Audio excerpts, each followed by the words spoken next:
wa ala alihi. Asyhadu an la ilaha illallah wahdahu la syarikalah wa asyhadu anna Muhammadan abduhu wa rasuluhu amma ba'd. Puji dan syukur kita panjatkan kepada Allah Subhanahu wa taala. Alhamdulillah pada malam ini Allah mempertemukan kita dalam keadaan sehat walafiat. Semoga Allah membuka hati kita untuk bisa paham apa yang akan kita bahas, dan mohon kita kepada Allah hidayah, rahmat dan taufiknya.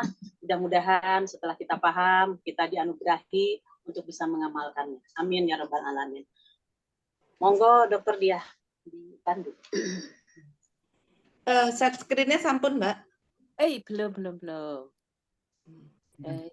Oh ya, dirimu juga belum ini ya. Jadikan host. Mohon maaf, suara saya kedengaran, Dok? Jelas. Alhamdulillah. Sekarang dia screen kan?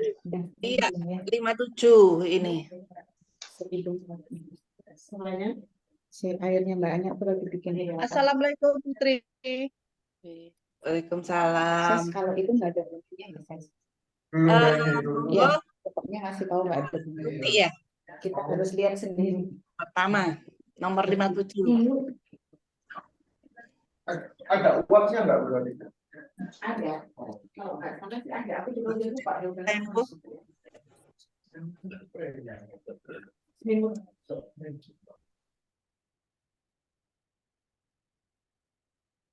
Ya Allah, aku ngomong-ngomong masih tak mute. Sorry, maaf. Mbak Tuti, monggo nomor 57. Oke, bismillahirrahmanirrahim. Nomor 57 ya, keempat. Dari Abu Sabit. Dalam suatu riwayat lain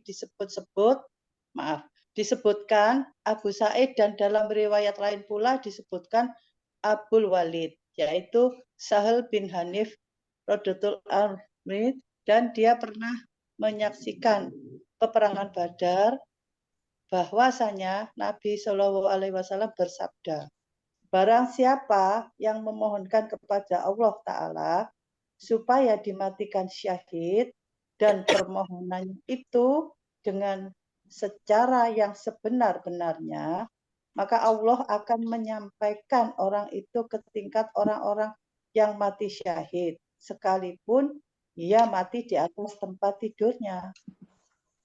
Maksudnya bagaimana ini, Us? Ya.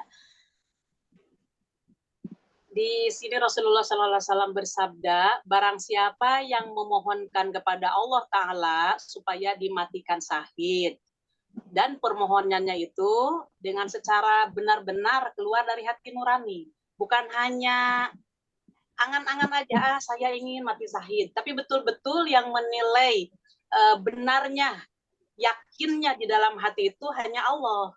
Maka barang siapa yang dia betul-betul punya keyakinan ingin mati syahid, maka walaupun dia meninggalnya di atas tempat tidur, insya Allah Allah akan mewafatkan syahid kepada dia. Artinya jaminannya surga ya, Us ya? Ya, dan ini peranan innamal a'mal bin niat, sesungguhnya amalan itu tergantung niatnya. Nah itu, jadi itu yang menentukan diterima dan tidak diterimanya niat kita, justru dengan adanya keyakinan yang keluar dari hati nurani kita. Insya Allah seperti itu, Dok. Dan yang termasuk kategori mati syahid sudah di dalam Muslim, Dokter Diah, di dalam Muslim sudah itu kan waktu itu tentang mati syahid? Belum. Oh belum. Ya. Ada 5 macam mati syahid di jilid 4. Ya, saya ambil dulu Muslimnya. Oke.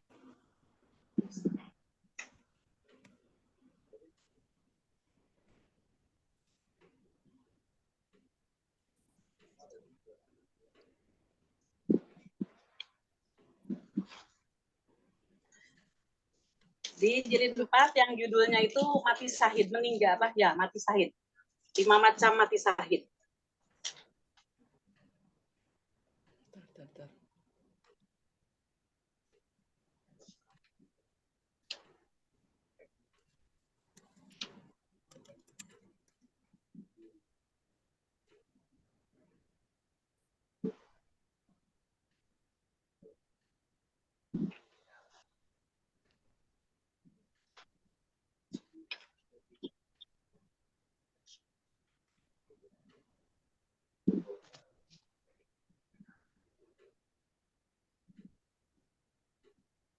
Ya, keutamaan syahid 1, 2, 4, 5.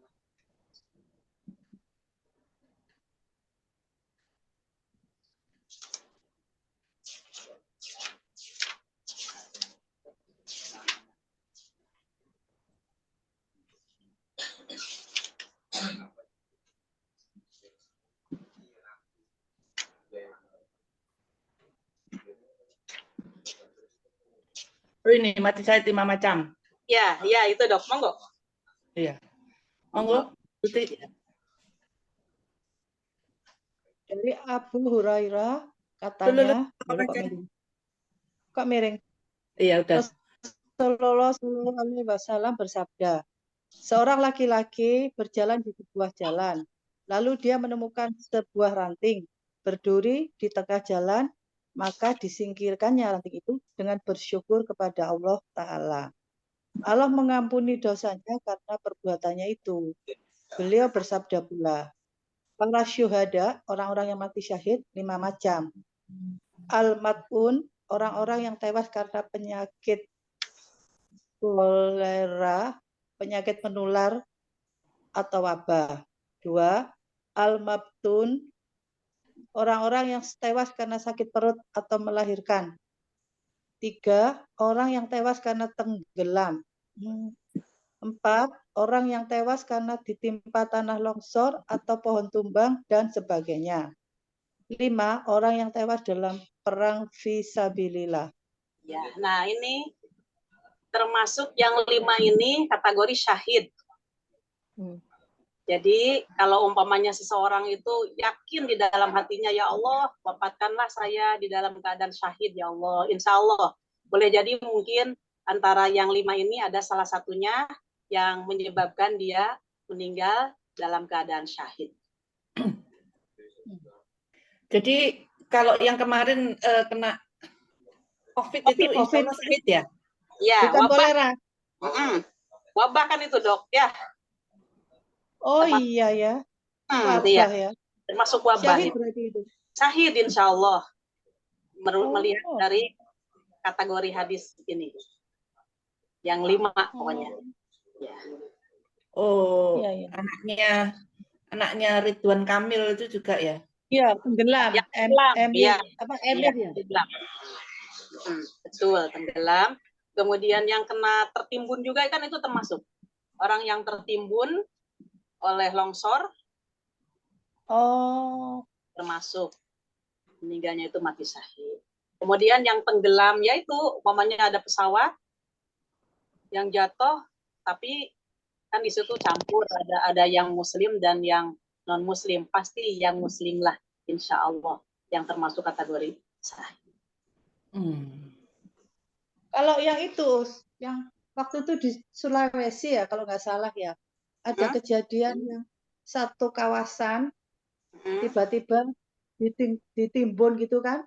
Ya. Sama Allah ya. Ditimbun satu kampung, sama mobilnya, sak rumahnya masuk ke dalam tanah, tiba-tiba merata tanah gitu. Itu termasuk nggak? Yang di Palu itu bukan ya? Verifikasi atau apa ya? Apa tuh Pak? Termasuk kategori keempat kan ini. Orang yang tewas karena ditimpa tanah longsor atau pohon yang tumbang secara tiba-tiba seperti itu. Ya, itu termasuk. Cuman kan gini yang jadi masalah. Di tempat longsor ataupun di tempat pohon yang tumbang tersebut, di situ orangnya kan tidak muslim semuanya. Boleh jadi di situ mayoritas orang-orang yang dia lagi melaksanakan maksiat. Termasuk LGBT-nya dan lain sebagainya, itu murkanya Allah betul-betul. Maka seumpamanya daerah itu didominasi oleh orang-orang yang maksiat, maka Allah akan menimpakan siksanya merata kepada orang yang beriman juga akan kena. Karena yang mayoritasnya adalah orang yang maksiat. Itu ada di dalam hadis. Kemudian, bagaimana nanti cara membangkitkannya Allah di hari kiamat? Cara Allah membangkitkan di hari kiamat, innamal a'mal binniyat, tergantung niatnya. Boleh jadi ada orang yang lagi jual apa yang lagi transaksi jual beli memang betul-betul dia niat ingin mencari nafkah keluarganya. Maka ketika dia meninggal dalam keadaan seperti itu, ya insya Allah termasuk mati syahid. Ada pula orang yang lewat, memang dia mau ke pasar untuk keperluan keluarga, tapi tiba-tiba ada kejadian seperti itu. Itu insya Allah termasuk mati syahid. Nanti dibangkitkannya innamal a'mal binniyat di hari kiamatnya itu. Itu seperti itu, Dok. Kalau yang maksiat yang ditenggelamkan itu perhitungannya beda lagi ya. Yang mana? Yang di Palu itu loh. Oh, ya kan di situ. Mohon maaf, saya tadi menerangkan itu. Di situ kan ada orang yang berimannya. Bahkan ada seorang ibu-ibu yang beliau itu memakai jilbab dan memakai pakaian gamis seperti kita. Nah, di situ sampai tertimbun dengan lumpur sampai seperti itu. Nah, ya itu saya terangkan tadi. Jadi nanti Allah membangkitkannya tergantung niatnya. Tapi bagi orang yang lagi maksiat, itulah yang dikatakan siksa. Dia meninggal dalam keadaan maksiat tersebut. Masuk yang di Ancol kalau nggak salah. Itu ada di dalam hadisnya. Maka ketika Ancol yang mana? Yang mana Ancol ya? Lupa, Gus, maaf. ya. Tsunami ya. Ya, tsunami kecil. Oh, Apa itu Tapi mematikan. pantai apa? Kelayar apa? Anyer. Lagi bermain bukan musik. Ancol dong. Ya yang ada pertunjukan musik terus kena. Oh, itu Pangandaran. Ah iya Pangandaran. Oh, di Ancol apa di Pangandaran? Anyer ibu-ibu itu di Pantai Anyer, Oh Anyer. Ya, bukan di Pangandaran, bukan di Ancol. Ya. Wong salah total Iya. salah total Bu. Pangandaran kan yang di Jawa Barat ya. Iya Anyer itu kan yang dekat Jakarta ya benar dekat anu. Iya, ya. Betul, dekat Ancol berarti ya. Jakarta. Maaf, Gus, salah. Mantu Ya, itu. Jadi yang saya itu waktu itu sudah booking di sana kok yang dilala full jadi ya batal nggak ke situ. Untung ya Allah. nah, disitulah ada takdir Allah ya. Ya. Maka kalimat la haula wala quwata illa billah itu betul-betul akan kita rasakan setelah ada kejadian. Dan kita diselamatkan oleh Allah.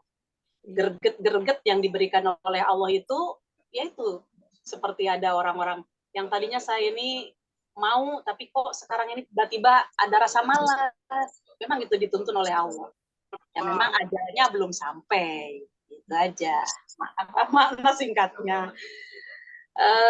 Yang termasuk kategori tadi syahid seperti itu. Kemudian nanti Allah di hadis lain di dalam Abu Daud dikatakan yaitu barang siapa yang di situ ada kemunkaran maka mayoritasnya memang di situ munkar artinya maksiat maka Allah boleh jadi Allah akan menimpakan siksa kepada semuanya termasuk orang-orang yang tidak melakukan maksiat. Nanti Allah membangkitkan yub'asuna ala niyatihim. Allah akan membangkitkan tergantung niatnya mereka. Itu ada di dalam bab niat, hadis nomor 2 Riyadhus Shalihin, Dok. Jadi niat itu menguatkan atau memberi timbangan yang berat pada saat dibangkitkan ya Ustazah. Ya itu tergantung niatnya. Apakah dia niatnya itu cenderungnya ke dalam kebaikan atau niatnya memang dia ingin maksiat. Yang tahu masalah itu kan Allah. Nah, kita tidak bisa menerka-nerka gitu. Seperti orang yang melaksanakan puasa juga dia niatnya apa. Oke. Ustazah, saya pernah mendengar itu termasuk ketika seseorang itu berangkat bekerja, kemudian di situ dia berangkat melangkah keluar rumah itu berniat untuk mencari rezeki karena keluarganya dan karena Allah ya. Nah itu juga disebut syahid juga katanya. Kalau misalkan di dalam perjalanan, di dalam perjalanan dia bekerja itu. Fisabilillah di jalan Allah. Maka barang siapa yang meninggal di jalan Allah termasuk syahid. Ya, itu hadisnya langsung ada. Kemudian barang siapa yang mencari ilmu. Ya itu. Ketika orang itu keluar dari rumah, tolab ilmi, maksud saya tolab ilmi syar'i ya, dari rumah menuju ke tempat tujuan mencari ilmu, kemudian dia dirahmati oleh Allah sampai dia ke lokasi dan sampai dia pulang kembali. Maka seumpamanya dia ada apa-apa di perjalanan sampai dia meninggal, maka itu termasuk mati syahid juga. Yang talab ilmi itu nanti ada insya Allah di bab tentang ilmu. Di bab tentang ilmu di jilid 2 ya disolihin, tapi nggak usah dibuka dulu, nanti nggak selesai ini. Iya. Ustazah, ini ada pertanyaan dari Bu Putri. Bu Putrinya lagi di jalan. Bedanya meninggal syahid dengan meninggal dalam keadaan husnul khotimah itu gimana? Kalau yang dikatakan syahid termasuk kategori yang tadi di dalam Muslim ini. 5 itu tadi. Nah, Oke. Jadi, udah nggak perlu dibaca lagi, mungkin kan ini sudah jelas. Nah, bagaimana kalau umpamanya orangnya itu meninggal, tapi tidak termasuk yang 5 kategori ini, tapi dia dalam keadaan beriman juga kepada Allah, tidak pernah meninggalkan sholat yang 5 waktu, puasa Ramadannya, zakatnya. Nah, maka ketika dia meninggal, tetap dalam keadaan zikrullah, zikir kepada Allah, mengingat Allah, dan dilaksanakan perintah-perintah Allah. Jadi tidak termasuk kategori yang 5 ini, maka itu termasuk mudah-mudahan husnul khotimah. Dan husnul khotimah itu dibentuk dengan kebiasaan-kebiasaan yang dilakukan di dalam amalan keseharian. Jadi sudah terbiasa orang tersebut di dalam melaksanakan amal soleh, insya Allah akan termasuk husnul khotimah. Oke. Baik. Lanjut ya, teman-teman. Monggo. Ya. Monggo Mbak Uria ya, 58. Bismillahirrahmanirrahim. 5 dari Abu Hurairah radhiyallahu anhu berkata, Rasulullah SAW bersabda, ada seorang nabi dari golongan beberapa nabi, salawatullah wa salamuhu alaihim, berperang. Kemudian ia berkata kepada kaumnya, jangan mengikuti peperanganku ini seorang lelaki yang memiliki kemaluan wanita, yakni baru kawin, dan ia berhak masuk tidur dengan istrinya itu, tetapi masih belum lagi masuk tidur dengannya. Jangan pula mengikuti peperangan ini seorang yang membangun rumah dan kebun lagi mengangkat atapnya. Maksudnya belum selesai sampai rampung sama sekali. Jangan pula seseorang yang membeli kambing atau unta yang sedang bunting tua yang ia menantikan kelahiran anak-anak ternaknya itu yang dibelinya itu. Nabi itu lalu berperang, kemudian mendekati sesuatu desa pada waktu sholat asar atau sudah dekat dengan itu. Kemudian ia berkata kepada matahari, sesungguhnya engkau, hai matahari, adalah diperintahkan, yakni berjalan mengikuti perintah Tuhan. Dan saya pun juga diperintahkan, yakni berperang. Ini pun mengikuti perintah Tuhan. Ya Allah, tahanlah jalan matahari itu di atas kita. Kemudian matahari itu tertahan jalannya sehingga Allah memberikan kemenangan kepada Nabi tersebut. Beliau mengumpulkan banyak harta rampasan, kemudian datanglah yang dimaksud datang adalah api untuk makan harta rampasan tadi. Tetapi ia tidak suka memakannya. Nabi itu berkata, sesungguhnya kalangan engkau semua itu ada yang menyembunyikan harta rampasan. Maka dari itu hendaklah berbaiat kepadaku dengan jalan menjabat tangan. Dari setiap kabilah seorang lelaki, lalu ada seorang lelaki yang lekat tangannya itu dengan tangan Nabi tersebut. Nabi itu lalu berkata lagi, nah sesungguhnya di kalangan kabilamu itu ada orang yang menyembunyikan harta rampasan. Oleh sebab itu hendaklah seluruh orang dari kabilamu itu memberikan pembaiatan kepadaku.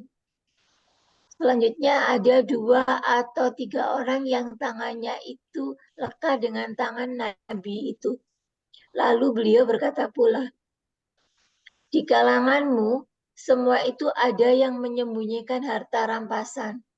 Mereka lalu mendatangkan sebuah kepala sebesar yang menyembunyikan harta rampasan. Benar ya? Sebuah Kepala lembu. di kalanganmu semua itu.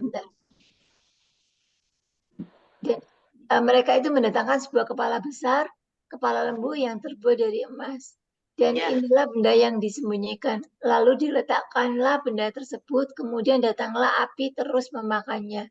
Semua harta rampasan. Oleh sebab itu memang tidak halallah harta-harta rampasan itu untuk siapapun umat sebelum kita. Kemudian Allah menghalalkannya untuk kita harta-harta rampasan tersebut. Dikala Allah mengetahui betapa kedaiyafan serta kelemahan kita semua. Oleh sebab itu, lalu Allah menghalalkan untuk kita. Muttafaq alaih. Paham, Bun? Ini masih ada satu. Al-khaifaat dengan fathahnya, kamu jama dan kasranya lam adalah jamaknya kalifatun, artinya ialah unta yang putih. Kalau yang saya bisa tangkap hanya sebagian, yang di atas tadi orang tidak wajib perang ada. Terus kemudian menyembunyikan harta rampasan itu tidak halal. Terus yang lainnya banyak ceritanya, kurang paham. Ceritanya ya, saya uraikan secara singkat. Ya, Rasulullah SAW bersabda, Nabi Muhammad SAW menceritakan zaman dahulu ada seorang nabi. Nah, nabi ini keluar mau melaksanakan perang. Maka nabi tersebut melarang kepada seseorang yang baru nikah, tapi belum malam pertama. Nah, itu dilarang. Laki-laki yang sudah nikah tapi belum hubungan badan dilarang, nggak boleh ikut perang. Yang kedua, seseorang yang lagi membangun rumahnya belum selesai dibangun, maka nggak boleh pula ikut perang. Yang ketiga yang dilarang adalah seseorang yang dia itu memiliki barang ternak, memiliki binatang ternak, yang binatang ternak itu banyak yang bunting-bunting, banyak yang hamil, sehingga dia menunggu untuk kelahiran si binatang tersebut. Nah, itu yang 3 faktor tadi tidak diperbolehkan oleh Nabi tersebut untuk mengikuti perang. Nah, kenapa alasannya mereka tidak diikut sertakan perang? Karena mereka itu kan ini di dalam bab keikhlasan untuk menjalankan jihad fisabilillah. Maka seumpamanya pikirannya masih terbagi dengan masalah duniawi, nanti begitu perangnya pun dia akan rugi sendiri. Jadi niatnya bukan karena Allah. Nah, jadi saat yang satu, pas perang saya ingat bagaimana kalau saya umpamanya nanti mati, padahal istri saya belum saya apa-apakan. Begitu pula yang kedua, bagaimana rumah saya ini belum selesai. Jadi ketika dia melaksanakan perang, ada angan-angan yang masalah berkaitan dengan dunia. Maka Nabi tersebut tidak membolehkan ketiga unsur tadi ikut di dalam peperangan.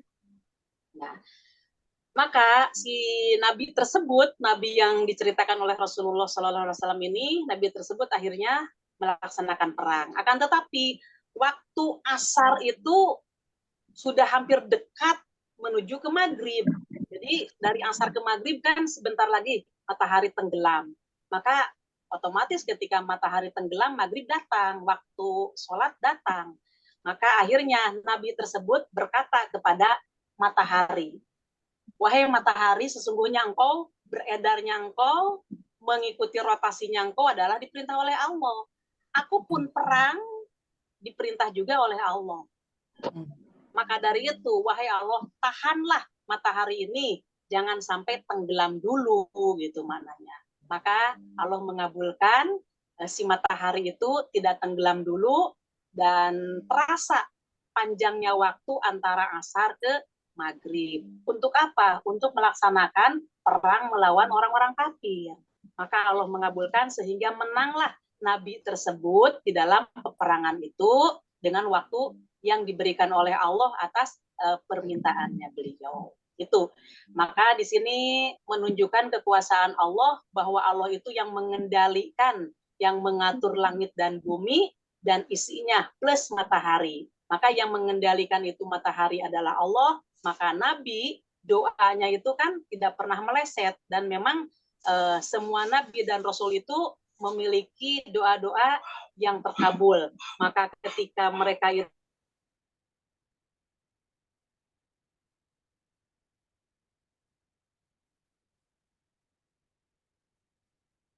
Kok hilang suaranya, Ustazah? maka ada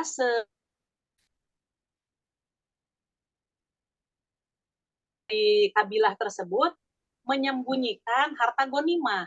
Kan kalau umpamanya mereka perang, mereka menang dari perang, otomatis kan gonimah artinya harta rampasannya itu dimiliki oleh orang-orang yang menang.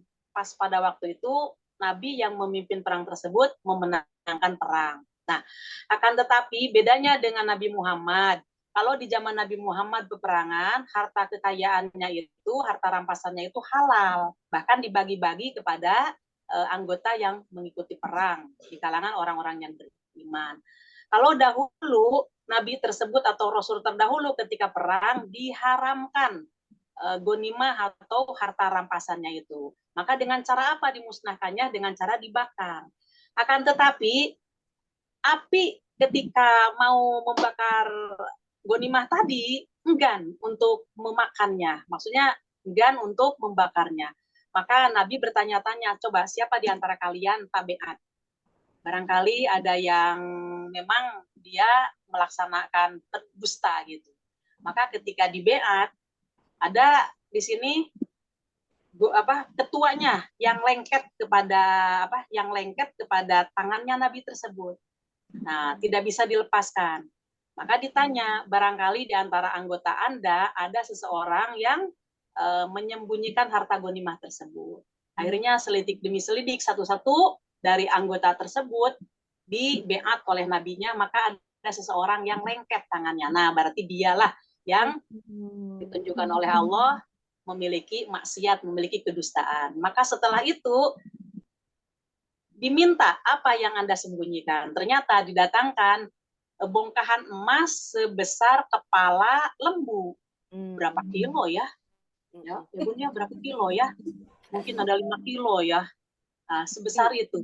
Itu emas kan orang-orang terdahulu ya di zaman-zaman Bani Israel kan kaya-kaya juga. Dan mereka itu menyimpan emas-emas itu dibuat untuk cangkir ataupun untuk piring. Akhirnya harta tersebut dikembalikan kepada Nabi, dan ya insya Allah mungkin mereka kan bertobat untuk minta maaf. Akhirnya didatangkanlah api, maka habislah musnahnya, dimakan oleh api. Itu ceritanya. Bagaimana? Ada yang belum paham? Ini kalau untuk zaman sekarang ini hikmahnya kan bisa diambil selain tidak boleh nyolong gitu ya. Ini kan tidak boleh curi tadi. Penekanannya ke dalam innamal a'mal bin niat. Jadi ketika kita melaksanakan jihad di jalan Allah, jangan sampai niat kita ini terbagi dua. Kalau terbagi dua, dia akan rugi sendiri. Nah, si orang yang tadi baru nikah kan itu masalah keduniawian. Nah, dia ibadah terus. Yang bangun rumah pun masalah itu. Yang ternak pun hamil. Bagaimana ya itu? Jadi antara perang dengan antara memikirkan dunia itu bersatu di dalam hatinya. Maka dari itu Nabi sangat respect sekali kepada orang yang memiliki hati seperti itu. Lebih baik jangan perang gitu kan, kalau memang tidak ikhlas. Itu maknanya keikhlasan di dalam melaksanakan berjuang di jalan Allah. Oh, wow. Ada saya tanya Iya. itu, ya. Monggo. Istilah baiat itu saya ingat dulu itu dipakai untuk kelompok-kelompok gitu ya. Istilahnya terus dibaiat. Nah, ini bagaimana kalau menurut cerita ini baiat itu yang dimaksud apa Ustazah? Lalu siapa yang punya wewenang melakukan baiat itu gitu Ustazah? Ya. Kalau di zaman Rasulullah Shallallahu Alaihi Wasallam, kalau di zaman Nabi kita Nabi Muhammad Shallallahu Alaihi Wasallam, kalimat beat itu orang yang dari jahiliyah masuk Islam, di beat untuk melaksanakan kesetiaan, loyalitas dalam hal melaksanakan ibadah kepada Allah dan taat untuk membantu Rasulnya. Nah, kalau tadi kan Nabi Muhammad Shallallahu Alaihi Wasallam menceritakan. Waktu Nabi tadi memenangkan perang, maka api yang dinyalakan untuk makan ghanimah itu tidak mau gitu. Ini ada apa gitu kan, bertanya-tanya. Maka solusinya harus ada pembeatan. Maka ternyata yang tangannya lengket itu kan semuanya salim di beat, beres lepas. Oh ini lengket gitu, nggak bisa dibuka. Oh inilah di sini ada kerancuan gitu. Maka dari itu ini kan sesepuhnya, mohon maaf, ini kan ketua kabilahnya. Ketua kabilah kan saya tidak melakukan apa-apa. Jujur, barangkali di antara anak buah Anda. Maka setelah itu anak buahnya dikumpulkan satu-satu, ini selamat. Ini yang satu ada lengket. Nah, selidik demi selidik, ternyata dia ngaku menyembunyikan bongkahan emas sebesar lembu tadi, kepala lembu tadi. Ya, itu. Itu bagaimana Ustazah? Apakah ada semacam ritual atau level jabatan atau kekuatan atau tokoh yang bisa melakukan baiat itu? Nabi sendiri yang membeat. Oh iya. Itu kan Nabi yang memberikan putusan terhadap ghanimah tersebut. Kalau umpamanya itu tidak dibakar, kan haram hukumnya bagi orang Islam pada waktu itu di zamannya untuk memakannya. Supaya diselamatkan dari hal yang haram, maka dibakarlah. Nah, tadi ada orang yang hatinya kotor, masih menginginkan, jadi tidak terlalu ikhlas. Bukan tidak terlalu ya, masa ada ikhlas, ada terlalu. Bukan kurang lagi, memang tidak ikhlas dia gitu kan. Akhirnya dia mengambil tersebut. Ya. Maksud saya untuk zaman sekarang itu istilah baiat itu apa masih berlaku gitu? Berlaku itu ya. Insya Allah berlakunya enggak seperti di zaman Rasulullah. Kalau umpamanya ada seorang yang dari non-muslim untuk masuk Islam di beat dalam rangka mengucapkan asyhadu alla ilaha illallah wa asyhadu anna muhammadar rasulullah, itu dilaksanakan oleh orang yang berwenangnya. Gitu. Jadi untuk meyakinkan bahwa dia itu betul-betul akan memeluk Islam dan mengikuti semua yang berlaku untuk dia nanti masalah hukum-hukum Islam semuanya. Sebagaimana kita sekarang ini. Kita kan nggak perlu di beat, orang tua kita sudah fitrah gitu. Ya, saya terangkan masalah kita. Monggo. Oke, lanjut ya teman-teman.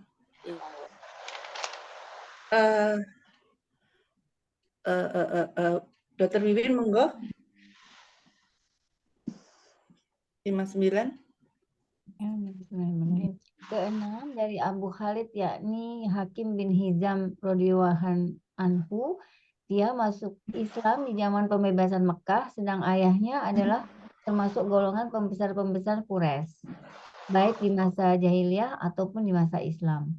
Katanya Rasulullah SAW bersabda, dua orang yang berjual beli itu dengan kebebasan, yakni boleh mengurungkan jual belinya atau jadi meneruskannya selama keduanya itu belum berpisah. Apabila keduanya itu bersikap benar dan menerangkan cacat-cacatnya, maka diberi berkahlah jual beli keduanya. Tapi jikalau keduanya itu menyembunyikan cacat-cacatnya dan sama-sama berdusta, maka dileburlah keberkahan jual beli keduanya itu. Muttafaq alaih. Monggo Keterangan. dok, uraikan dok. Langsung aja dok, uraikan. Jadi jual beli itu baru berberkah apabila keduanya itu jujur. Jadi kalau yang menjual terutama harus memberitahu kalau misalnya ada cacatnya, kalau dia tahu bahwa itu ada cacatnya. Jadi apakah yang membeli itu rela untuk membeli? Gitu. Kalau tidak, maka keberkahan dari jual beli itu menjadi cacat. Begitukah Ustazah? Betul, tidak ada barokah. Nah ini di sini mohon maaf, ini Islam, ajaran Islam. Ajaran Islam itu jangan sampai satu sama lain dikecewakan dan mengecewakan. Jangan satu sama lain ada kezoliman. Sampai barang yang mau dijual itu, kalau di situ ada cacatnya, ditunjukkan bahwa barang ini adalah ada cacatnya di sini. Maka ketika orang itu satu sama lain itu jujur, maka di situ ada barokah dari Allah. Tapi si orang tersebut karena ingin untung banyak, boleh jadi yang cacatnya itu diumpetkan. Atau yang baik itu boleh jadi kolaborasikan dengan yang tidak baik, umpamanya dicampur adukan. Padahal dia di dalam hatinya tahu bahwa ini ada yang baik, ada yang tidak baik, umpamanya. Udah gitu kemudian dia dibungkus 1 kilo, padahal di dalamnya memang ada yang bosok, umpama dalam buah-buahan. Nah, maka di situ tidak akan mendapatkan barokah. Walaupun untungnya besar, merasa, oh ini saya untungnya besar dari sini. Nah, tapi tidak ada barokah. Nah, cara yang diambil oleh Allah barokahnya ya terserah Allah. Gitu. Entah dia bolak-balik sakit sampai habis itu uangnya dipakai berobat, atau dia dengan hal-hal yang lain dan lain sebagainya. Wallahu a'lam. Bagaimana dok? Jujuran yang dituntut. Ustazah, ini kan masalahnya bisa salah paham kan, pendapat seseorang itu mungkin barang ini baik menurut saya, tetapi orang lain justru mengatakan itu buruk, atau sebaliknya. Yang saya bilang ini jelek, justru dicari orang. Maksudnya orang lain justru mencari apa yang saya tidak sukai, kan begitu Ustazah. Itu bagaimana titik temunya? Yang jelas orang yang jual barang tadi, pemilik barang dia tahu memang yang saya jual itu mereknya A. Dan di dalam barang yang aku miliki ini adalah di situ ada kecacatan. Oh, dia umpamanya mohon maaf. Nah, kalau toh dia tidak meneliti sebelumnya, tiba-tiba ada customer yang membeli dan membukanya.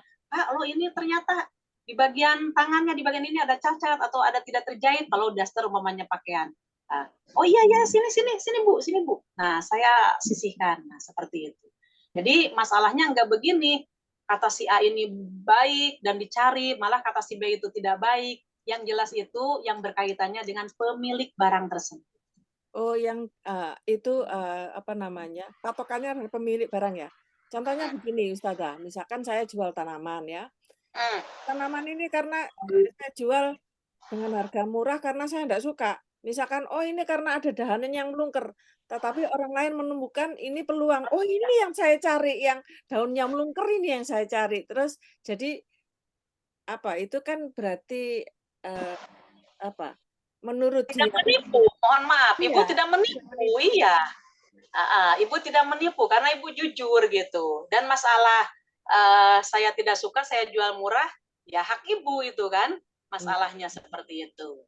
Gitu Ibu, soalnya Ibu sudah mungkin karena yang menjual ini tidak tahu, tidak punya pengetahuan tentang pasar yang sekarang beredar kan gitu, ya. Jadi jawabannya apa? Salahnya, kenapa enggak? Salahnya seperti itu. kan berarti tidak adil ya. Jadi contohnya ini saya punya tanaman bolong-bolong. Dulu saya nggak suka bolong-bolong. Ini loh kayak apa kayak dirigiti ulet bolong-bolong. Ternyata banyak orang yang nyari. Itu harganya mahal. Saya jual murah. Kan nyesel kan gitu ya. Itu nggak seimbang kan berarti Ustazah informasi yang didapat di pasar. Ya apa namanya? Pokoknya si orang itu jujur. Ada perkembangan selanjutnya, ada penyesalan-penyesalan, ya salahnya dia. Barangkali ilmunya belum sampai kepada dia. Enggak masalah. Yang penting yang dinilai oleh Allah kejujuran waktu saat kepemilikan barang tersebut. Ya, Ustazah ya, terima kasih. Monggo Dokter Dia, Bunda-bunda. Mohon maaf Ustazah, boleh bertanya? Oh, benar. Ya. Berkaitan dengan jual beli tadi, misalnya kita sudah menyampaikan cacatnya barang atau produk yang kita jual, tapi kita tetap berkeinginan untuk mendapatkan keuntungan yang besar, dan ternyata si pembeli juga oke gitu, maksudnya dengan harga yang saya berikan, apakah itu juga zolim, termasuk zolim? Atau apakah ada batasan sampai berapa sih sebenarnya kita boleh mengambil keuntungan dari jual beli yang kita lakukan? Matur nuwun, Ustazah. Kalau masalah mengambil keuntungan, biasanya orang itu walaupun 100% dari pembelian pun nggak masalah, apalagi umpamanya lebih dari itu kita perhitungkan ongkos kita, jaraknya juga, dan kita pun mengambil untung dan mengikuti umpamanya pasaran yang ada. Kalau masalah ngambil keuntungan seperti itu, ya silakan aja. Nah, kemudian yang tadi masalah kecacatan tersebut, kan si penjual pemilik barang sudah menunjukkan bahwa barang saya ini semuanya umpamanya rapi gini bagus, tapi ini ada satu yang cacat. Tapi saya pun nggak tahu waktu saya belanja kan saya tidak meneliti, tapi ternyata ini cacat. Ya, kalau umpamanya ibu memerlukan, tapi harganya umpamanya sama, ataupun dia yang punya barang itu ada diskon sedikit lah karena cacat itu umpamanya, atau bersikeras tidak ada diskon, boleh-boleh saja haknya penjual. Dan kalau pembeli mau membeli dengan harga yang disamakan dengan yang mulus tadi, boleh-boleh saja seperti itu. Jadi di situ tidak ada kezoliman. Masalahnya cacatnya sudah ditunjukkan oleh pemilik barang tadi. Bu, ini barang seperti ini gitu kan. Nah, seperti itu. Oh, kalau barang seperti ini bagaimana kalau umpamanya saya masa disamakan dengan yang mulus gitu. Nah, selama si penjual tadi mungkin masih ada untung, yang dari mulus itu mungkin 20.000, tapi dia udah kalau begitu saya potong 10.000, yang dijual tadi umpamanya 60.000, sekarang untuk barang yang cacat tadi menjadi 50.000, pulaannya umpamanya 40.000 pulaannya, jadi dia pun masih dapat untung 10.000, monggo. Dan itu tidak ada kezoliman di situ karena ditunjukkan cacatnya. Masalah harga, dua belah pihak saling mau, silahkan aja. Bagaimana Bunda? Jadi yang penting itu rela sama rela ya. Iya, dan tahu kelemahan barang tersebut ya. Ataupun kalau mau nego, lah masa yang cacat disamakan dengan yang itu. Nah, itu umpamanya. Ya umpamanya kata-kata penjual, yang nggak apa-apa Bu, saya juga dari sana juga kan sama harganya, yang cacat dengan yang mulus itu sama. Karena waktu itu saya nggak tahu cacatnya ini, maka saya samakan juga harganya gitu. Nah, tapi kalau umpamanya si yang punya barang tadi, penjual itu bijaksana, ya udah nggak apa-apa Bu, mungkin saya bedakan yang tadi 60 berarti untuk yang cacat ini 50. Dia pulaannya umpamanya 40, jadi tetap walaupun dia menjual 50 masih ada untung 10, jadi tidak rugi-rugi banget. Seperti itu. Monggo Dokter Dia. Siap. Baru monggo Ningrum, lanjut Ningrum, bisa lanjut dibacain.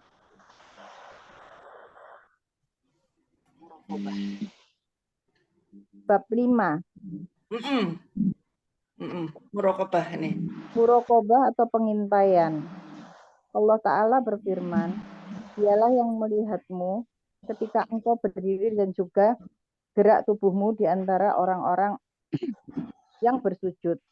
As-Surah ayat 218 sampai 219.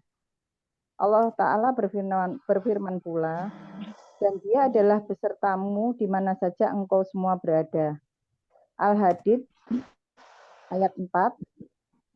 Allah Ta'ala berfirman lagi, sesungguhnya bagi Allah tidak ada sesuatu yang tersembunyi, baik di bumi ataupun di langit. Ali Imran ayat 5. Lagi firman-Nya Allah Ta'ala, sesungguhnya Tuhanmu itu niscaya tetap mengintipnya. Al-Fajr ayat 14. Juga firman-Nya Allah Ta'ala, Dia Maha mengetahui akan kekhianatan mata, maksudnya pandangan mata kepada sesuatu yang dilarang atau kerlingan mata sebagai ejekan dan lain-lain perbuatan yang tidak baik, dan apa saja yang tersembunyi di dalam hati. Al-Mu'min ayat 19. Ayat-ayat yang mengenai bab ini banyak sekali dan kiranya dapat dimaklumi. Paham, Bunda, yang dibaca barusan? Ya, insya Allah Allah ada di mana-mana. Jadi kita usahakan kita tidak boleh, maksudnya tidak boleh tidak boleh menyembunyikan sesuatu atau yaitu tadi karena Allah ada di mana-mana dan selalu berserta sama kita. Itu mungkin. Mohon maaf, saya luruskan Allah di mana-mana ya. Di dalam ilmu tauhid tidak seperti itu. Saya terangkan dulu dari yang pertama.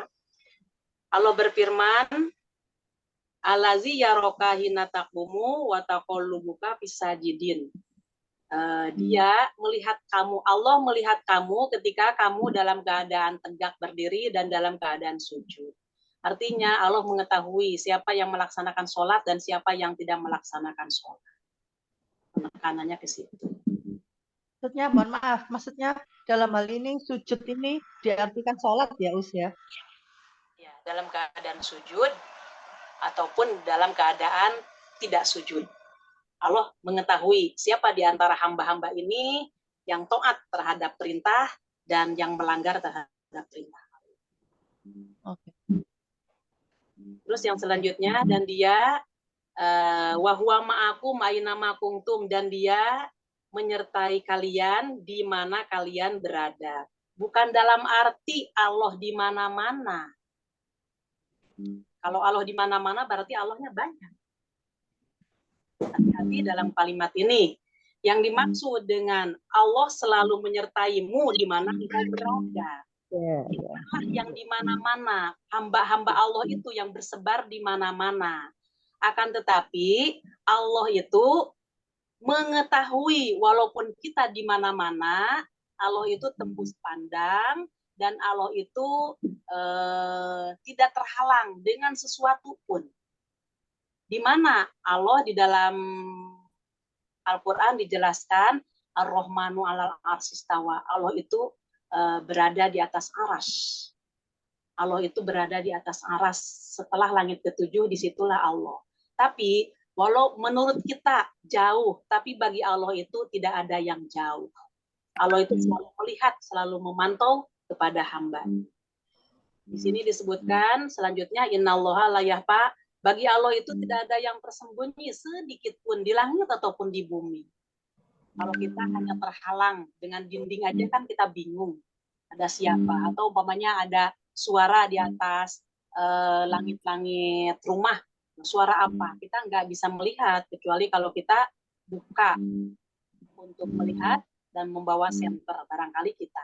Tapi bagi Allah itu tidak ada kalimat ini gelap, Allah tidak melihat, ini tersembunyi, tidak seperti itu. Maka di sini dijelaskan sekali innallaha la yakhfa, sesungguhnya Allah itu tidak tertutup sedikit pun untuk melihat sesuatu baik di langit ataupun di bumi.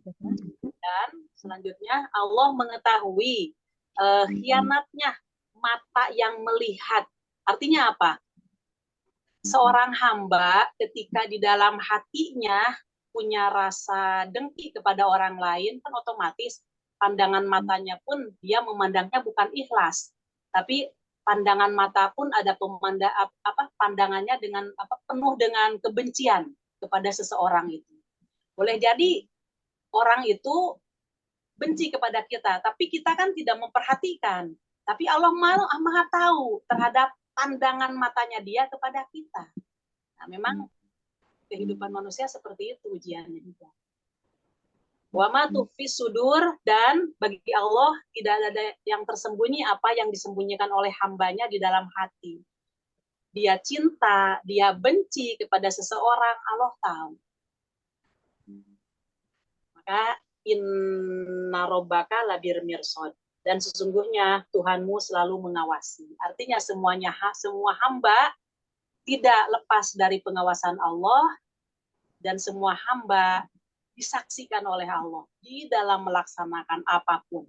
Ketika seorang hamba itu dalam kesendirian, maka Allah yang keduanya. Ketika hamba itu keadaan berdua, maka Allah yang ketiganya. Tidaklah dia kurang dan sedikit, maka Allah yang kesekiannya dari jumlah hamba tersebut. Al-Quran. Monggo, bagaimana Bunda? Paham saya terang? Masya Allah ya. Kerlingan mata sebagai ejekan ini kalau bahasa Jawanya itu melerok. Jadi melerok ini aja masalah ya. So. Nah itu diketahui oleh di dalam surat apa ya? Di dalam surat Ar-Ra'd kalau nggak salah, kan gini kalimatnya. Uli malu. Jadi gini, wahai Nabi Muhammad, katakanlah kepada umat kepada kita gitu. Katakanlah, beramallah kalian. Nah, maka akan diperlihatkan amalmu. Jadi Allah akan mengetahui amal kalian, Nabi dan orang-orang yang beriman. Satu roduna ila alimil ghaibi wa syahadati, dan dia akan dikembalikan kepada yang maha mengetahui yang gaib dan yang nampak. Kemudian fayunabbiukum bima kuntum ta'malun, dan akan diberitahu selama dia di dunia melaksanakan apa, mengerjakan apa, melanggar ataupun taat, maka semuanya akan ditunjukkan kepada orang tersebut. Kapan? Nanti hari kiamat. Maka dari itu, waspadalah kita ketika kita berada di dunia. Apapun juga tidak bisa hilang atas pengawasan Allah. Maka sebaik-baiknya manusia itu adalah yang bertobat kepada Allah. Karena manusia tempatnya salah dan berbuat dosa, maka sebaik-baiknya manusia adalah manusia yang bertobat. Mudah-mudahan kita termasuk orang-orang yang awabin, orang-orang yang bertobat kepada Allah. Monggo, bagaimana Dok? Boleh bertanya sebentar, Ustadz? Ya, Mama. Di sini sesungguhnya bagi Allah tidak ada sesuatu yang tersembunyi, baik di bumi maupun di langit. Dalam hal ini, Allah akan mengetahui apapun yang kita kerjakan. Cuman ada beberapa yang menyampaikan dalam hal berdoa.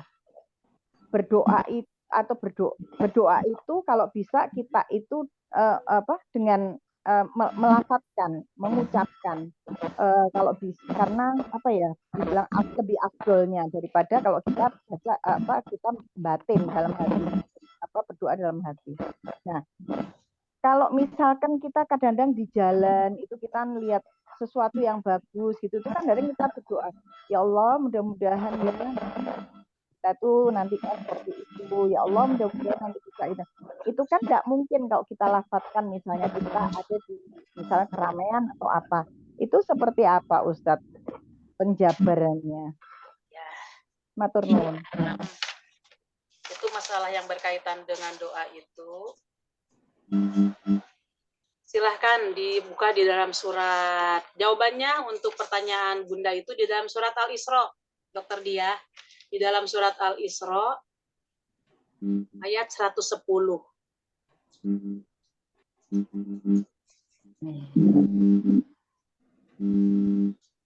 Al-Isra 110 ya. Surat ke-17. Ya. Kayaknya 100. Yang Bunda tadi utarakan betul, ini dalilnya.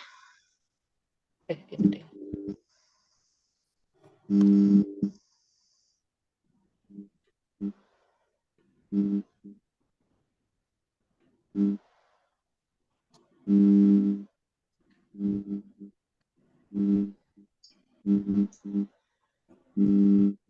Nah. 110. Iya. Siapa yang baca? Bisa dibaca, Ningrum? Ya, katakanlah serulah Allah atau serulah Ar-Rahman dengan nama yang mana saja kamu seru. Dia mempunyai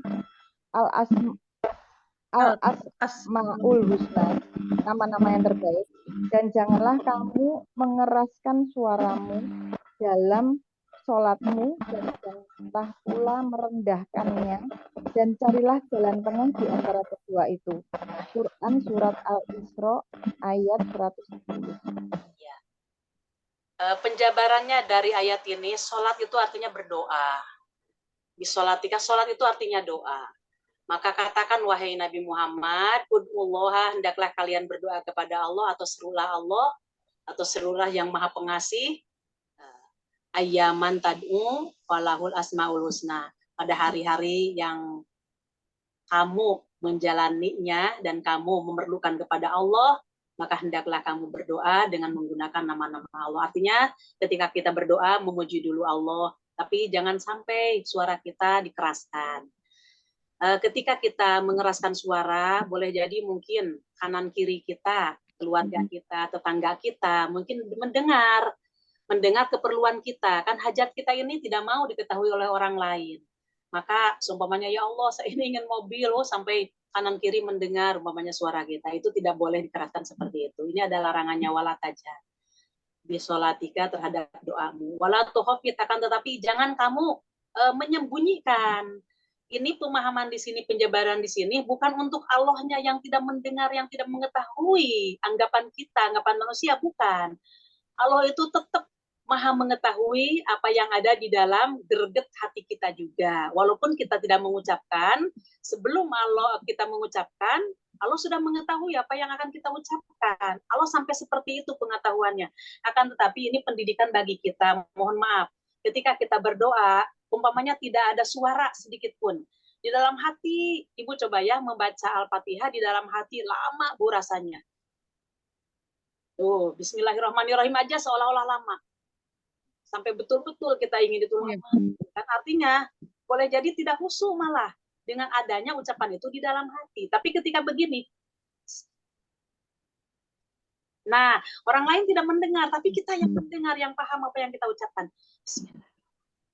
Nah, di situ, maka insya Allah begitulah penjabaran dari yang Ibu tanyakan tadi. Bukan dalam arti bagi Allah itu tersembunyi ucapan itu, akan tetapi bagi kitalah yang serba terbatas kemampuan kita. Nah, untuk supaya kita ini khusyuk di dalam berdoa, maka jangan keras karena nanti orang lain mengetahui hajat kita. Tapi jangan pula kita menyembunyikan, karena di dalam hati kita ketika sembunyi tidak jelas dan tidak khusyuk. Maka Allah mendidik kepada kitanya, kepada hambanya. Tapi bagi Allah itu tidak terbatas. Itu maknanya. Enggak.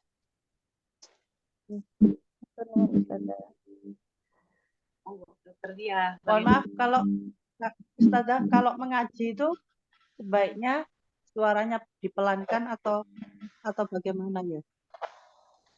Oh, maksudnya membaca Al-Quran sendiri? Iya. Ya, jangan sampai mengganggu kanan kiri. Umpamanya ada suami, ada anak-anak lagi tidur, kita mengeraskan, nggak usah, jangan mengganggu. Karena orang yang Islam itu adalah orang Islam lain yang selamat dari tangan dan dari lisannya. Kalau kita umpamanya walaupun itu baik bacaan Al-Quran, tapi melihat ada suami tidur, ada keluarga tidur, kita langsung Bismillahirrahmanirrahim, Alhamdulillahirrabbilalamin. Kan orang yang dengar juga, aduh ini saya tidur sampai terganggu gitu kan. Ya seperti itu. Tapi kita ngaji ini untuk kita pahalanya. Dan kita ikhlas kepada Allah. Biarin orang-orang tidur di sepertiga malam umpamanya. Tapi kita di sini ngaji. Nah, gitu Bunda. Mohon maaf. Monggo Dokter Bim. Ya. Dan tadi itu Solihin ya. Oke. Nomor 6 ayat nomor 60. Monggo Bu Afrina. Bu Afrina monitor. Oke, monitor. 60. Ini saya bukunya lihat di bukunya atas ya. Ya. Go dibuka mushafnya. Ya. Maka yang pertama dari Umar bin Khattab ini ya. Iya. Ketika kami sedang duduk di samping Rasulullah SAW pada suatu hari, tiba-tiba muncul di hadapan kami seorang laki-laki yang sangat putih pakaiannya dan sangat hitam rambutnya. Tidak terlihat padanya bekas perjalanan jauh dan tidak seorang pun di antara kami yang mengenalnya hingga dia duduk kepada Nabi SAW. Maka dia menyandarkan kedua lututnya kepada lutut beliau. Dan dia meletakkan kedua telapak tangannya di atas kedua paha beliau. Dan berkata, wahai Muhammad, beritahukanlah kepadaku tentang Islam. Maka Rasulullah bersabda, Islam adalah engkau bersaksi bahwa tidak ada sesembahan yang benar kecuali Allah dan bahwasanya Muhammad adalah utusan Allah.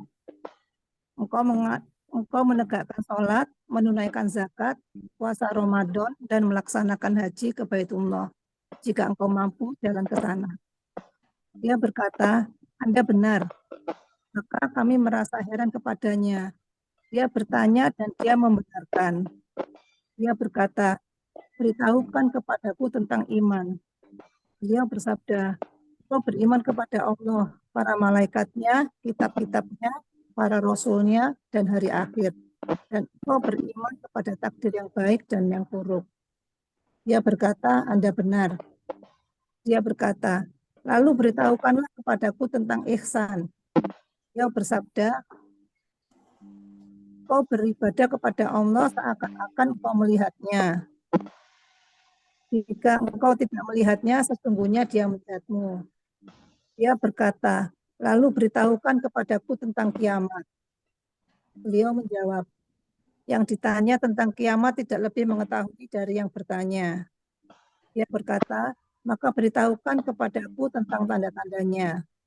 Beliau menjawab, yaitu bila wanita budak melahirkan majikannya, dan engkau melihat orang-orang tidak beralas kaki, telanjang, pakaian, dan penggembala kambing saling berlomba meninggikan bangunan.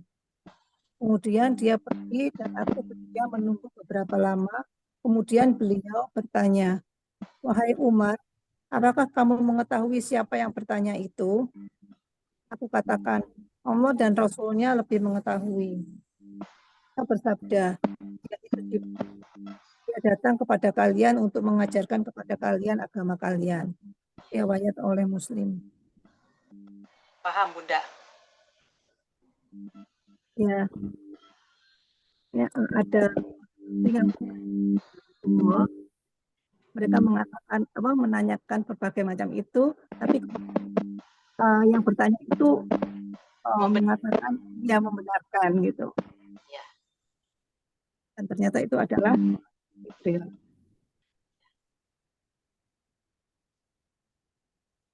Di sini ada kalimat fa'innahu Rasulullah SAW bersabda, ya Umar, wahai Umar, atadri manisail. Kamu tahu siapa yang bertanya tadi? Maka Umar berkata, Allah dan Rasulnya yang lebih mengetahui. Dijawab oleh Rasulullah, fa'innahu Jibril. Maka sesungguhnya dia itu Jibril. Apakah dia datang kepada kalian, yu'alimukum, mengajarkan kepada kalian dinakum, yaitu agama kalian. Jadi agama Islam ini terdiri dari 3 serangkai, 1 rukun Islam, 2 rukun iman, dan 3 ihsan. Nah, di dalam kalimat rukun Islam, tadi yang pertama itu, wahai Muhammad, kabarkanlah kepadaku tentang Islam. Maka Rasulullah bersabda, Islam adalah bahwa kamu itu bersaksi tidak ada Tuhan yang berhak disembah kecuali Allah. Yang kedua, wa anna Muhammadar Rasulullah, dan bahwa sesungguhnya kamu bersaksi Nabi Muhammad itu adalah utusan Allah. Maka seandainya seumpamanya ada orang yang mengaku dia Islam, dia hanya membaca Al-Quran, tapi dia tidak mau mempelajari sunnah-sunnah Rasul, bahkan dia mengingkari terhadap apa yang diajarkan oleh Nabi Muhammad, maka itu bukan Islam. Itulah garis antara Islam dan luar Islam. Dari nomor 1 aja sudah kelihatan. Bagaimana, Dokter Dia, Bunda, bagaimana, paham nggak yang saya terangkan? Iya. Dia mengaku, oh saya ini senang baca Al-Quran dan saya mempelajari Al-Quran. Tapi begitu dia hadis yang sahih, saya tidak percaya, nggak mau mengikuti hadis karena itu satu dari Muhammad. Padahal kalau kita lihat dari Al-Quran itu di dalam surat Ali Imran ayat 30 jelas, "Qul wahai Muhammad, kalau kamu mencintai in kuntum tuhibbunallah, kalau kamu mencintai Allah, maka ikuti aku." Aku itu kepada Nabi Muhammad. Jadi ketika mengikuti ajaran-ajaran Nabi Muhammad, ketika kita mencontoh Nabi Muhammad, semata-mata bukan karena Muhammadnya, tapi kita mengikuti apa yang diajarkan oleh Rasulullah lewat Nabi Muhammad tadi, lewat utusannya. Yang kita ikuti itu adalah Rasulullah Nabi Muhammad sebagai utusannya, bukan kemuhammadannya, tapi utusannya karena ada perintah dari Allah. Nah, sedangkan orang yang tadi mengingkari sunnah, dia sholatnya niru siapa? Coba di Al-Quran yang 30 juz itu tidak ada di situ gerakan sholat, bagaimana ada ruku, ada sujudnya, tidak disebutkan bagaimana caranya. Maka Allah di sini bijaksana untuk mempermudah hambanya, diangkatlah Rasulullah Nabi Muhammad ini sebagai utusannya untuk mempraktekkan Al-Quran. Maka di situ ada uswatun hasanah bagi orang yang mau mengikutinya. Di sini aja sudah Islam itu kamu bersaksi tidak ada Tuhan yang berhak disembah kecuali Allah. Jadi dia tidak syirik. Kalau orang yang menyembah kepada selain Allah berarti dia bukan Islam. Berarti satu paket ya, Ustazah ya. Satu paket antara bisa orang mengatakan cukup saya dengan Al-Quran saja gitu, tidak bisa ya, harus satu paket ya. Itulah yang namanya kafir. Kalau begitu. Tertutup. Ya. Beriman termaksudnya. Itu kalau di dalam ilmu akidah, ilmu tauhid namanya naqdul iman. Pembatal iman. Yang membatalkan iman itu dia tidak percaya akan kebenaran Nabi Muhammad. Walaupun Al-Quran 30 juz, tapi dia menolak ke Rasulullah Nabi Muhammad. Itulah yang dikatakan naqdul iman, batil keimanannya. Jadi bukan orang yang beriman dalam ilmu akidah. Jelas? Kemudian tuqimus sholat, mendirikan sholat. Nah itu tanda agama itu dengan adanya mendirikan sholat. Kalau dia sholatnya bolong-bolong, berarti dia tidak menyambung apa yang Allah perintahkan untuk disambung. Sholat sudah pasti. Jadi ini termasuk rukun, termasuk tiang. As-sholatu imaduddin. Sholat itu adalah tiangnya agama. Berarti kalau sholatnya bolong-bolong, belum Islam ya? Belum sempurna Islamnya. Jadi sebenarnya kan kalau dilihat dari segi akidah juga itu disebutkan ya misalnya gimana ya, asalkan dia tidak melaksanakan syirik ya masih ada dalam lindungan Allah, maksudnya akan tetapi dia tidak melaksanakan syirik aja meninggalnya, dengan sholatnya kurang, puasanya kurang, insya Allah akan membersihkan dulu kepada dia, tapi masuk surganya nggak tahu kapan gitu. Itu masalahnya. Asal tidak syirik.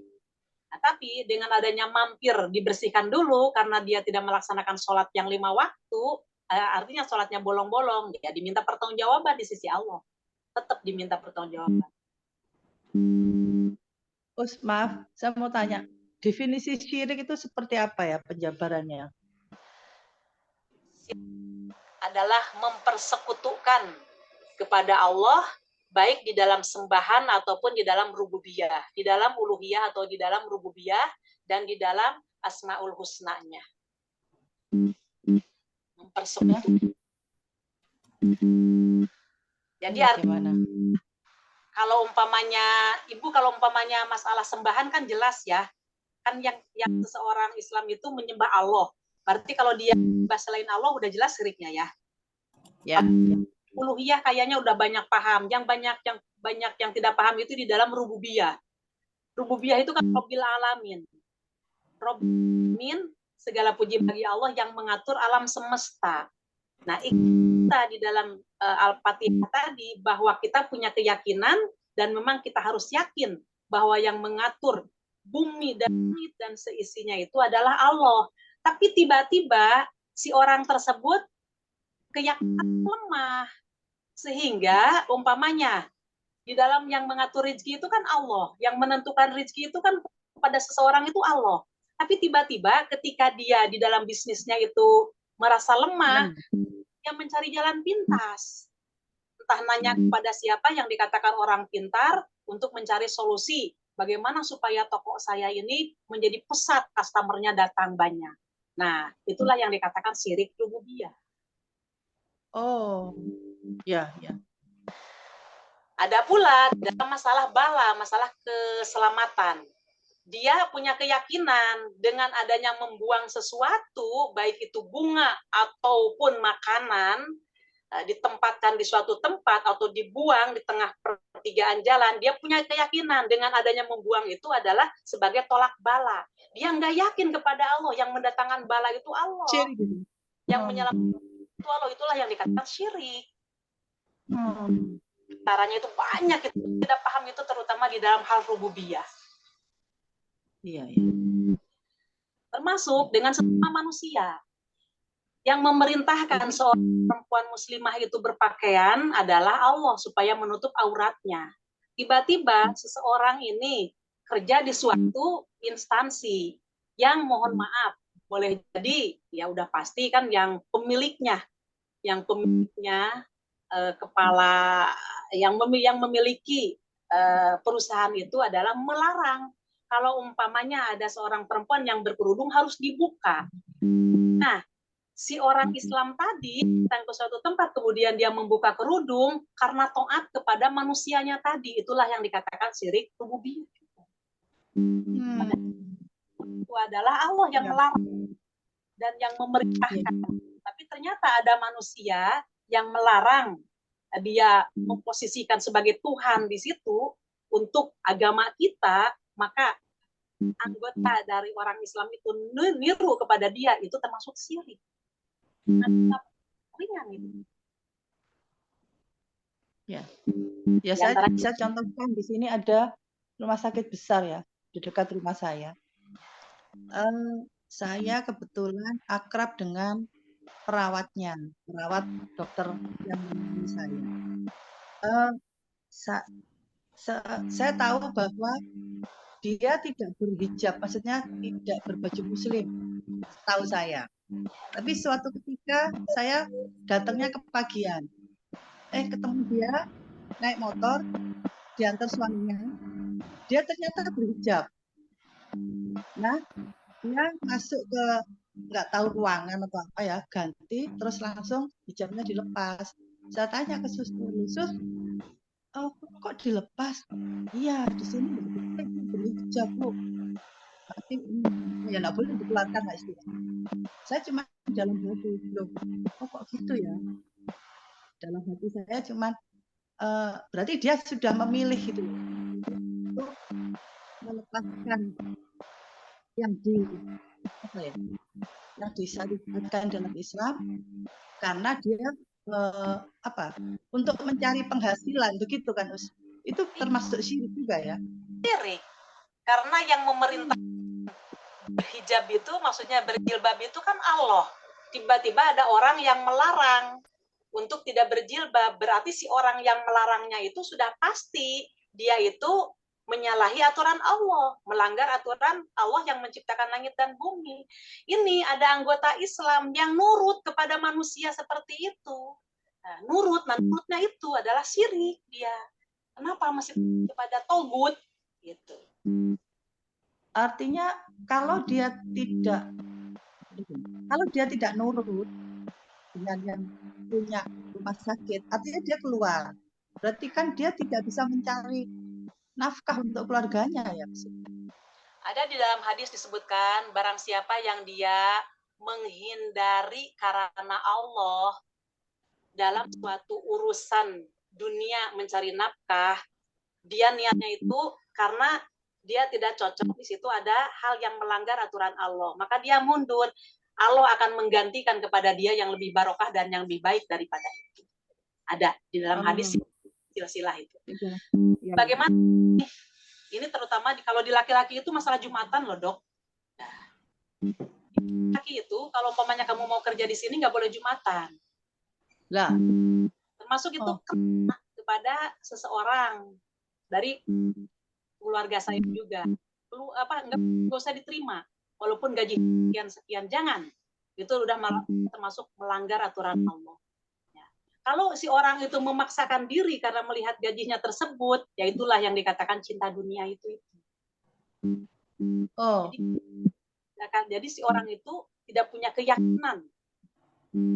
Punya keyakinan bahwa yang mengatur, yang memberikan barokah itu adalah Allah. Termasuk kalau di dalam jual beli itu termasuk tidak ada barokahnya di situ nantinya.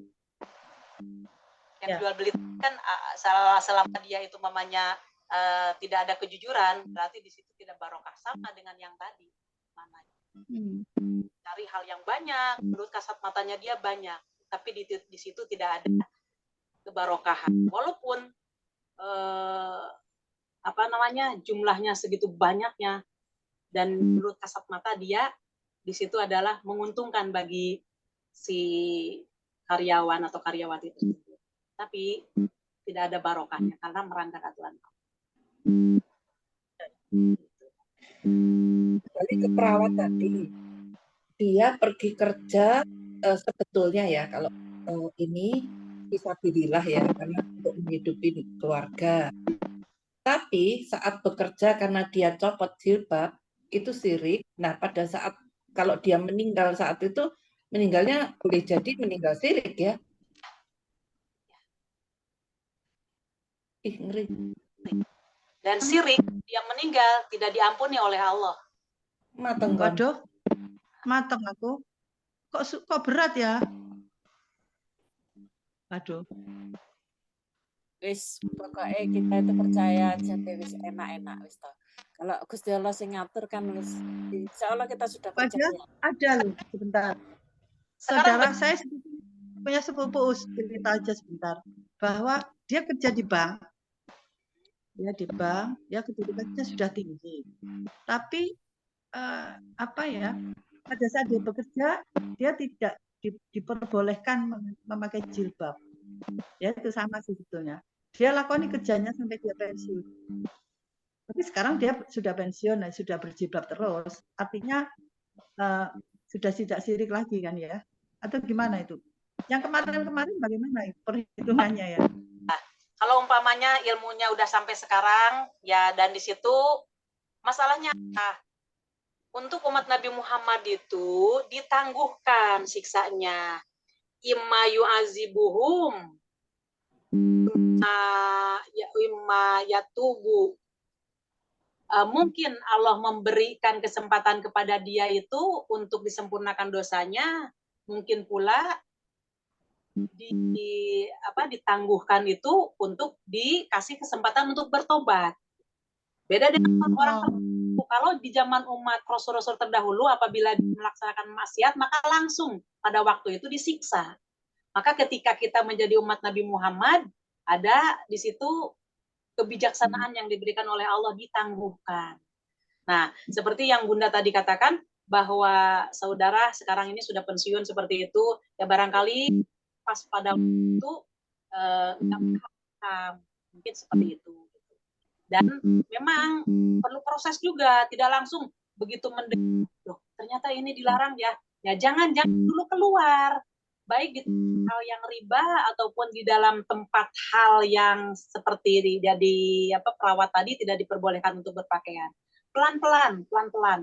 Nah, jadi jangan sampai begitu keluar, jangan-jangan seumpamanya kalau seorang laki-laki menjadi tulang punggungnya kan rumah tangganya berantakan. Gitu. Jadi tidak langsung seperti itu, dia ya sambil dia berjalan, sambil mohon pertolongan kepada Allah untuk cari solusi. Dan di dalam hati dia membenci pekerjaan itu gitu. Tapi ya Allah, bagaimana kalau umpamanya saya tiba-tiba sekarang begitu ada keterangan ini langsung mencopot diri dari ini, ya Allah gitu kan. Nah di situ ada unsur darurat bagi dia. Nah ketika darurat itu tetap hati itu membenci, tidak menyukai kerjaan itu, dan dia ada niat untuk melepaskan diri dari hal tersebut. Itu prosesnya seperti itu, Dok. Tidak langsung begitu. Dan kita menyampaikannya pun ya nggak tergesa-gesa begitu. Begitu kasih tahu, oh harus keluar gitu. Islam tidak begitu. Di situ ada unsur darurat tadi. Ya kalau langsung keluar pada waktu itu kan berantakan. Bagaimana nafkahnya untuk keluarganya? Bagaimana itu anaknya jadi keleleran seperti ini? Nah, mungkin cerai bisa apa enggak? Islam tidak mengajarkan itu, pelan-pelan aja. Kita kerja karena sambil mencari dan sambil di dalam hati tidak suka untuk kerja seperti itu. Kalau tahu ilmunya, kalau nggak tahu ilmunya ya nggak juga lah, kayaknya enjoy aja kerjaannya.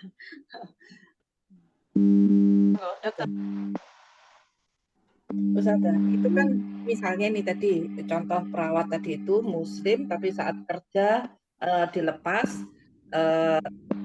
mungkin kalau meninggal itu ya, sepertinya dalam kondisi syirik. Tapi kalau sekarang muslim tapi belum berjilbab terus meninggal, kayak gitu. Nah, iya. Kalau itu kan dia berarti tidak termasuk syirik karena tidak dikendalikan oleh manusia. Berarti dia itu melanggar aturan Allah. Gitu. Dia tidak berpakaian muslimah, kan memakai pakaian muslimah itu perintah dari Allah. Ternyata dia tidak melaksanakan perintah dari Allah. Tidak ada kesyirikan di situ, tapi dia maksiat. Gitu. Gitu. Itu beda. Ini kan dikendalikan orang. Kamu tidak boleh memakai jilbab. Dia nurut kepada orang yang mengatakan tidak boleh itu. Padahal kalimat tidak boleh dan boleh itu dimiliki oleh Allah. Ini orang, seorang manusia, niru-niru Allah gitu. Itu yang jadi masalahnya, Dok.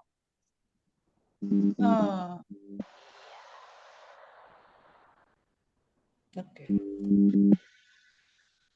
Ya, saya paham. Gimana teman-teman? Cukup ya? Ini jam 9 lewat. 9 lebih 2. Ini sebenarnya ya ini apa? Masalah sombong, kemudian pokoknya rukun iman belum, ihsan pun, tapi kalau sudah paham insya Allah nggak perlu diulas lagi, nanti dilanjutkan ke hadis selanjutnya. Tapi kalau umpamanya di sekitar ini nanti ada pertanyaan, diajukan untuk minggu depannya. Saya rinci satu-satu memang supaya paham. Oh, atau kita jelasin dulu sampai habis gitu? Nggak apa-apa, nggak kemalaman, Dok. Nggak tahu teman-teman gimana? Jelasin aja sekalian ya, selesaiin ini ya. Ya, menjelaskannya ya. Tapi ya mudah-mudahan aja. Pokoknya insya Allah yang ke depan-depannya ini agak mudah dan bisa dipahami. Masalah zakat, menunaikan zakat. Nah, dalam zakat ini juga harus betul-betul kita paham kapan zakat yang wajibnya yang harus kita keluarkan kapan. Nah, yaitu ketika seseorang memiliki harta kekayaannya itu atau simpanan dari harta itu sudah sampai nisab. Nisabnya itu setara dengan 80 gram emas murni. Dan kalau dia memiliki pada bulan, dan bulannya pun mohon maaf bukan bulan Masehi tapi bulan Hijriah, seumpamanya bulan Syawal aja. Bulan Syawal dia memiliki uang yang apabila dia dibelikan, dikurskan kepada emas, mendapat 80 gram emas murni. Nah, yang saya tanyakan, waktu bulan Syawal umpamanya atau bulan atau hari H, dia memiliki uang, harga emas pada waktu itu berapa? Kalau emas itu fluktuatif ya, kadang-kadang tinggi, kadang-kadang rendah. Tergantung hari itu. Nah, umpamanya kita emas itu harganya 1 juta. Berarti kalau untuk mencapai nisab, dia harus memiliki 80 gram, berarti 80 juta. Umpamanya memiliki uang pada bulan Syawal ini 80 juta. Nanti cara mengeluarkan zakatnya yang wajib itu di Syawal akan datang. Kalau uang itu 10 juta dan pas bulan Syawal kita lihat, harga emas umpamanya 1 juta, berarti wajib di situ 2,5 gram yang dikeluarkan.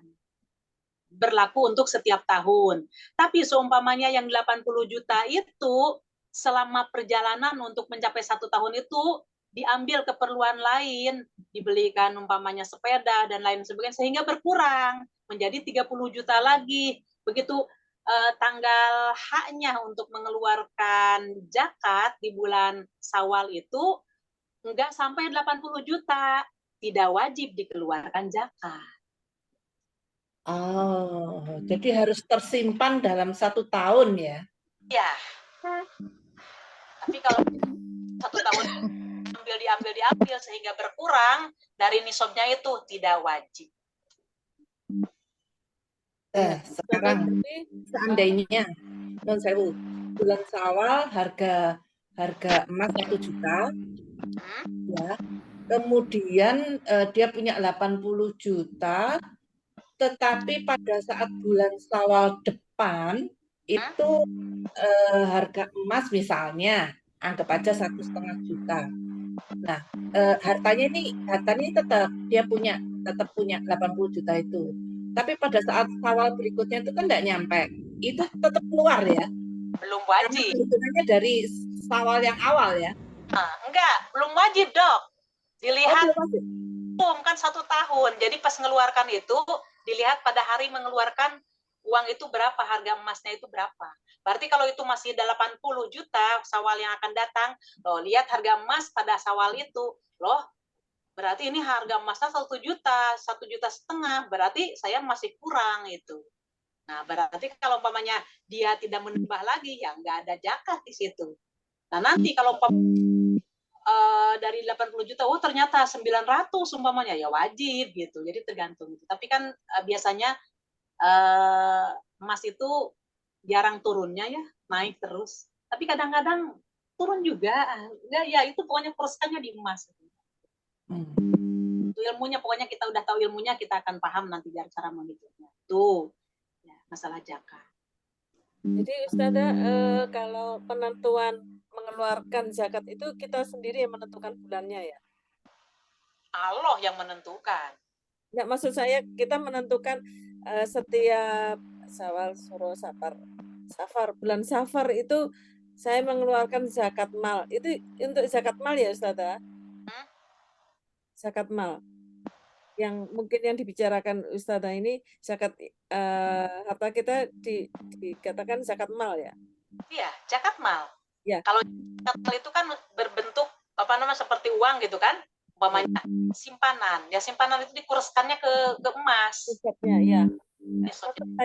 Saya setiap Safar aja, maksudnya setiap bulan Safar saya mengeluarkan zakat mal. Jadi ngitungnya ya Safar tahun depan lagi gitu. Bolehkah seperti itu atau ada bulan yang sebelum Safar atau sebelum Syawal? Kan tadi kan awalnya Syawal, titik penyimpanan nisabnya itu. Nah, maksud saya titik penyimpanannya tadi itu bukan Syawal tapi di luar bulan itu gitu, maksud saya gitu. Ya boleh. Kan 1 ya, boleh ya. Berarti penentuan kita sendiri yang Sopar lagi mengeluarkannya. Iya. Gitu. Nah, kalau misalnya itu bertambah, nanti tambahannya itu pun kan tadi yang pokok 80 juta, nanti ada tambahan-tambahan lagi. Nah, disisihkan yang hitungan dari 80 juta itu harus disisihkan. Nanti kapan 80 juta yang simpanan kedua ini jatuhnya? Boleh jadi tidak sama. Gitu. Dan itu kalau memang masih utuh, tiap tahun dikeluarkannya zakatnya. Ancamannya itu salah zakat. Singkatnya bahwa agama kan tadi di sini disebutkan di akhirnya, sesungguhnya dari itu adalah Jibril yang datang kepada kalian menjelaskan tentang agama kalian. Jadi agama Islam yang sempurna ini, ya ini terdiri dari rukun Islam, rukun iman, dan ihsan. Dari sini semuanya. Nah dari sini nanti uraian-uraiannya banyak. Yang 37 itu ya uraian dari sini juga keseluruhannya itu. Ya, singkatnya itu aja dok ya. Jadi dibatasi dengan yang tadi aja. Seandainya dia itu dari paket pertama syahadatain 2 kalimat syahadat tadi, salah satunya dia mengingkari, berarti dia bukan Islam. Walaupun dia hafal 30 juz, tapi dia mengingkari, saya nggak suka masalah hadis dan saya tidak akan mengikuti anjuran Nabi Muhammad. Yang saya ikuti adalah anjuran dari Allah. Berarti dia bohong. Bohongnya apa? Al-Quran itu jelas menyuruh kita itu ikut kepada Nabi Muhammad kalau kamu cinta kepada Allah. Tapi ternyata dia mengingkari, bukan Islam.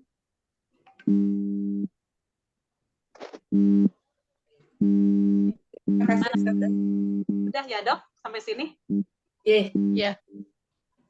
Mudah-mudahan Allah membuka hati kita untuk mendapatkan rahmat, hidayah, dan taufiknya, dan semoga dengan tadabbur Al-Quran dan Sunnah kita ditingkatkan oleh Allah ketakwaan kita, keimanan kita, sehingga dengan adanya An-Nur ini mudah-mudahan kita dan keluarga kita dijadikan husnul khotimah oleh Allah. Amin.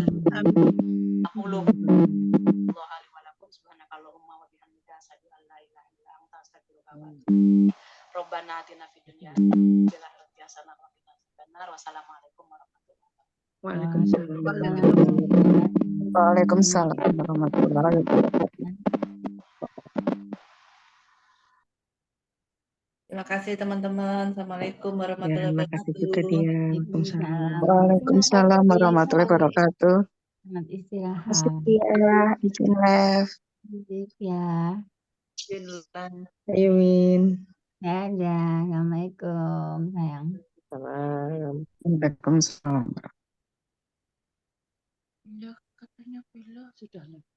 Katanya Bella sudah. Monggo bisa langsung ditutup aja Mbak Susi. Guys, ini alhamdulillah hari ini 9. Kita tutup ya. Assalamualaikum warahmatullahi wabarakatuh. Waalaikumsalam.